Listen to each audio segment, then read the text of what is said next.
$250-ish Soprano Sax from Amazon. All right, it's not horrible, and here's how it sounds. I'm not a soprano player by any means. I have played alto and tenor the most. Alto for 7 years, tenor for like 4 or 5 months. So.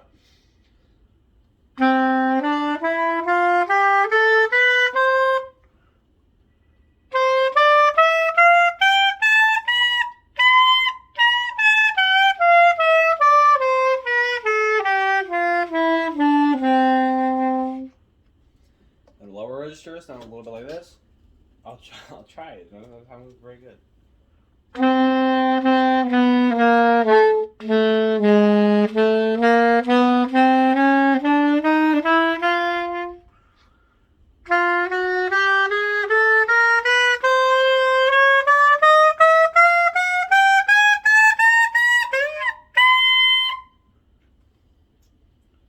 I'm playing with the mouthpiece it came with, the reed it came with, the neck it came with. The actually came with two necks. Here's another one. It's curved.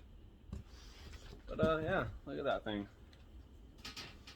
It's pretty. It's a pretty interesting color. It looks so orange in here because the room is orange, but no, it's like very coppery, very copper color. The brand right here says MUSLADY. Some Muz Lady? I don't know what it says, but yeah. I don't know how good this sounds compared to for like professional models, because I don't play. This is $200, $250. My other saxophone, my alto, is just a Selmer AS400, the student model, you know. So for this to sound not bad, I mean, not horrible. $250 spent, if you ask me. There's only one thing I noticed that was wrong with it. It's the between the B and the A key, the bis was missing a little cork. So when you push down A, sorry, it might be out of focus a little bit. Try to focus it. When you push down A, this one wouldn't go down all the way. So you could push this down and still have like a millimeter more to go before this was actually closed. So I took a little piece. Here, I can do that. I can put this with these keys. I took a little piece of a cork and just stuck it on there. Maybe you can see it. Right on the top of the bis key. And it helped it. So now it actually plays really decent. Like really, really not bad. Other than that, there's really not been anything wrong with it except for just a couple of loose rods I just tightened. With this tiny little screwdriver, and there's another one up here. Here it is. It fell. This one, see? That's all I took, and it plays so good.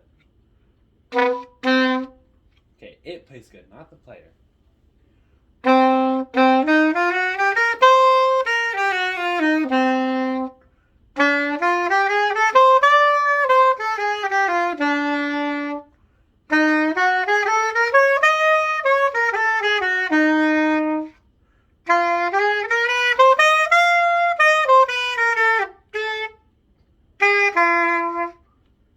Let me just put this back on real quick.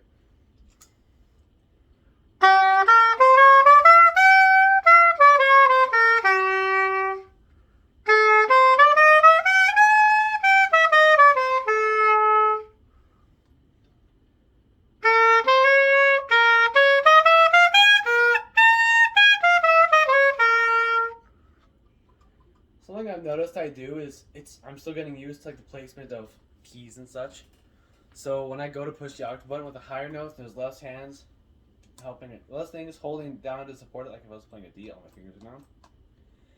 Sometimes I'm not pushing the octave button at all.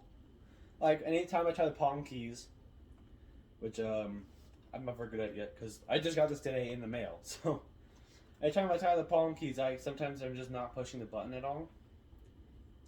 But other than that, it plays really well. Like all the keys seal. I checked it with a light. That's what you do for that if you want to. Is you can set it like this. Make sure you have at least one hand holding it. Turn off the lights in the room. Put a flashlight or something just towards the bottom of it. Try to seal it on top of maybe the neck or maybe just the body. And then you just look at the holes, you push down, and if you see no light coming out, they're sealing right. And you want them to seal in the exact same spot every single time they close, and it'll just give you a better sound. Because earlier, like here, I'll try to give you an example. When this one was partially closed instead of all the way closed, it just wasn't good, man. Like,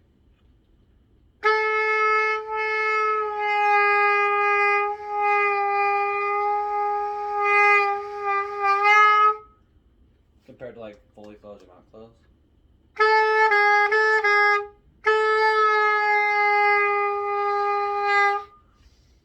I have a video I'll put in at the end of this just to give you a demonstration of how it sounded. It wasn't good. One thing I do notice is that the glue they use to keep some of these not pads. The pads are I mean, they're fine. They seal. They have some extra glue here and there sticking out. Not the prettiest, but you know it works. The spacer corks, like the corks they just put in between pieces of metal to keep it quiet. They're kind of poorly glued on. I mean, little bits of the cork are already missing in some spots. And here, I'll let you know. Here's what it sounds like when you have move this. We've got a missing cork spacer. It can make quite a noise. So let me set this down. I guess I can just keep the neck strap, huh? Because set it right there. My alto. Yeah, listen to this sound. So here's the alto. A lot heavier than the soprano, but listen, ready? That's fine. Kind of noisy, kind of rattles a little bit. But this one, you can hear it and see that there's a little bit of play. Compared to the rest of them, which are pretty okay. This one needs to go to the shop. It's just time for it. It's been a while for this poor thing. I play it all the time, so I should probably be taking it to the shop more than I do. It's been like a year or two. Yeah, that one's a Selmer AS100. Got it in when I was in 6th grade 7 years ago. 8 years ago. Wow, that's crazy. This one I just got in the mail for $250. I mean, all I've done to it really is just put the little spacer between the bis key and A. Tighten up maybe one of these two longer screws and maybe one up here. I went over them all with the screwdriver. Just snug them up, don't be ridiculous. And then I adjusted this thumb rest. See, it's no longer in line with its like spot because it was at such an angle, it was just kind of digging into my thumb. So I find that when I put it like that, it's more of a comfortable hold. And I can still play the sax pretty good. Now don't judge me based on my high notes, because the high notes, they're not there yet. I've never played something with such a small embouchure. I mean, tenor mouthpiece next to this one. You can see the difference from back there, but look at that. It's massive compared to soprano. So I'm still working on my embouchure, getting those high notes in tune and whatnot. But yeah, there's well, I got this one used. I think it's usually like $280, $290. So I got mine for like $257 or $6. But yeah, it was on Amazon. It's a very copper color, very coppery color, and it has some darker like accents brushed or painted on, like on the keys here. You see right where that support is in the center. There's some darker coloring, and you've also got the really pretty keys on the front. Those are pretty cool. So yeah, it came with the whole saxophone. Everything here you see is what's coming with it. So you've got the whole soprano, this neck strap. Let me show you this one. See, it's got that, and it's just neck strap. This thing goes in the very bottom of the bell and sticks out about that far. So when you put it in the case, it doesn't rattle back and forth. It kind of helps keep it in place. It's kind of a bad case, I'd say. I mean, definitely could be better. There's better ways to design a case, but see, it's just a soft case. This neck is supposed to be in here. Mouthpiece, other neck. Wait, this one goes here actually. Curved one goes in the curved spot. Who knew? Came with 2 reeds. That one was on the mouthpiece when I got it, so I don't know if I can trust it. It came with this microfiber cloth, and then in this top, we need to find the zipper. I think it's a carrying strap for the thing.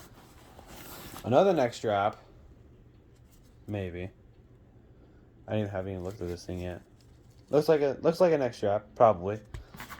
And then you won't believe this, but another neck strap, and then 2 like horn cleaners, and then also you can't forget the mouthpiece. So yeah, yep, it's bent. Cool, huh?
It's over. And here's how I'll put mine away. Here, I'll give you some better color looking. Like, look at that. That's pretty. So you put the keys upright with this piece out. And then you put the keys upright so the spatula keys are in their correct position right there. Straight neck goes with the arm, I guess, on that side. Mouthpiece, ligature can go in its spot. Goes this way. And then everything else like this, the 2 cleaners that they give us. Let me show you. The 2 cleaners that are here. And then those all go in the top zipper pocket, and I put my neck strap that I actually do use. I like to kind of fold it up. Some people don't fold theirs, but I fold mine. I just put it right there, and boom. Back in the case. Maybe we can get a better look at all the details of it. See, there's that extra glue I mentioned earlier. Sticking out. Here's those keys. I think the little pieces on top, I don't know what you call them. Someone's gonna call them pearls for now. I don't think they're actual pearls, but some of the pads are like, or not pads, sorry, spacers are like green cloth. So it really grabs your attention if you notice it, but other than that, it looks pretty good. Here's the top half of it, and then the mouthpiece and the two necks. And here's the gold piece of the neck strap. It's pretty. It does have a design on the side. I'll just pick up the horn and show you. So here's the brand name on it.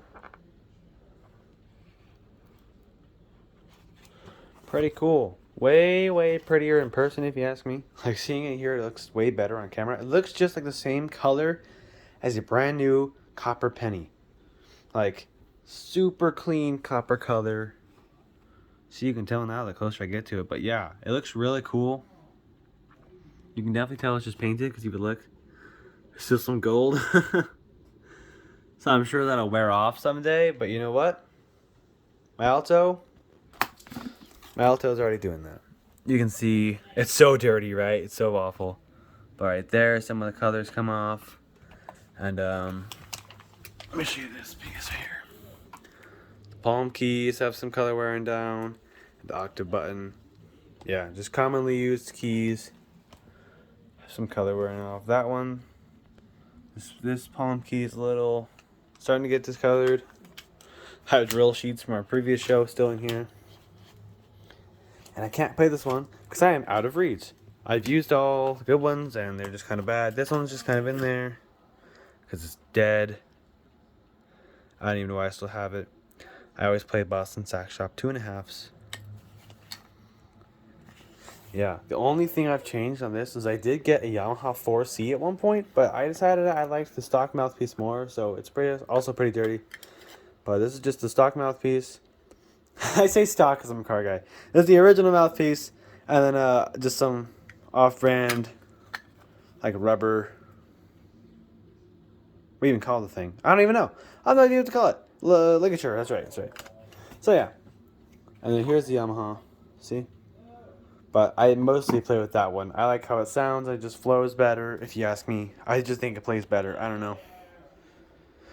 But yeah. Some AS400 and off-brand something from Amazon. So yeah. But I think I gotta say I think my favorite is still my alto. As much as I loved playing the tenor, it was really frustrating to get the right tone. And as much as I love playing soprano, I think I'm biased. You know, I'm biased. I love the sound of the soprano, but it's really hard to play. If you ask me, I've played all 4 saxes before. I think this is probably the hardest one. The easiest being alto. Like, to get a decent sound out of has been the alto. But it could just because I played this in 6th grade and I haven't, you know. There was one summer I didn't practice at all. But there's also one summer where I didn't go a week without practicing. Actually, it wasn't like 2 days without practicing with the saxophone. So I probably won't put stickers on this case because it's a soft case and it probably won't stick very well. But yeah, that marks the beginning of my journey as a soprano sax player, an alto, and you won't believe this, but down here I've got some clarinet, and down here I've also got a Yamaha flute. So I'm just growing my collection of woodwinds. I clearly have a favorite, although I did love my French horn. Anyways, that's basically it, you know. That's my new soprano saxophone. I can leave a link of the Amazon link if you want it, but I'm not gonna put it there unless you comment because it'd just be, you know, I guess a waste of my time. If you want the link, just comment and I'll put it in the link. I'll put it in the pinned comments and you can find it there. But like basically nobody watches my videos anyway, so it probably won't happen. Yeah, just look at those keys, man. Those keys look so crazy. If I lower the lighting level of the camera on my phone, it's like, oh, you get some good looking soprano here. Yeah. Anyways, that's all. See you later.